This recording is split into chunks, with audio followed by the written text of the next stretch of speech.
ribs, and this is the famous recipe, and we're going to get this going. So, first of all, you know what we need to do? We need to get you back on the Food Network. It would be awesome. And so how do we do that? I think the best way, and everybody at Food Network was great, and I love them, but I think what they need to hear from is the viewers. And I think the viewers need to email Food Network or write Food Network and be like, get Rory back on We there. need to start a campaign, write Food Network and say, we want Rory. That would be fun. All right. All right, so these ribs. But right, guys, all you got to do is add a little chicken broth. To the outside, not actually on Yeah, and the you can. It's a real casual recipe. And then you're just going to cover it up and throw it right into the oven. That's all you do. You're going to let this cook for about an hour and a half at 450 degrees. And what you want to do is just check on it. These are going to be fork tender ribs.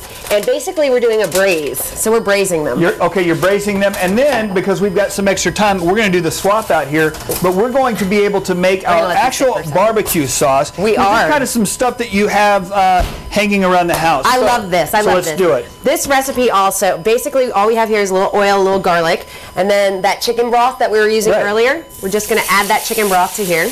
All right. Then you're going to have, these are all things you guys have in your cupboard. So we're going to add some ketchup. If you want to grab the Worcestershire.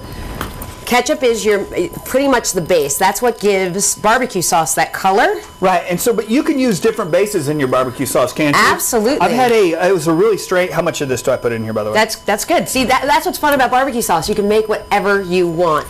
A little vinegar to give it that little bit of a twang. Somebody used a watermelon-based barbecue sauce one time, and I thought, this is going to taste horrible, but it was actually, it was pretty decent. And then brown sugar gives it that sweetness. Now, this is like, if you wanted to have more of a smoky flavor, you could add that liquid smoke. I'm not a huge fan of liquid smoke. So no, I don't like it either. It's almost a fake flavor to me. If it wasn't cooked outside, then don't add the. So how much of the sugar do we add? Just sprinkle some in there. Just a pretty good amount, probably about a tablespoon or two, depending upon how sweet. And then you're just going to whisk this all together. And I'm going to grab the finished ribs over here. So what about, where does the mustard come in? You could add some mustard to that as well. Now what you're going to do is you're going to let this reduce down. Okay. That's what makes it thick. I just made this right before the show started, which you came in here, everybody was smelling.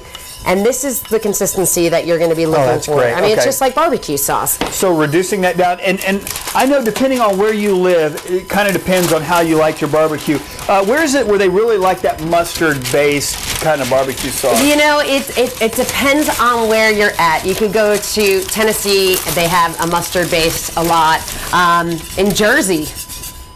You don't even think of when you think of Jersey, the last thing you think about is barbecue. Do you want to hear something funny? Is I've never had a brisket until I came to Texas. You're kidding me. No, never ever had brisket until I came to Texas. Okay, so I'm kind of reducing this down really nice, and now we're going to... Now, you see these ribs? Right. I'm going to use my hands, but I would suggest using tongs because, as I said, they are going to fall apart. Look at that meat. Anytime you see a rib and the actual ribs start falling off, that's excellent. She's going to actually plate this up. We're going to go to break. We'll be back right after this, and this should be done reducing by then, right? Oh, it's so good. Yep.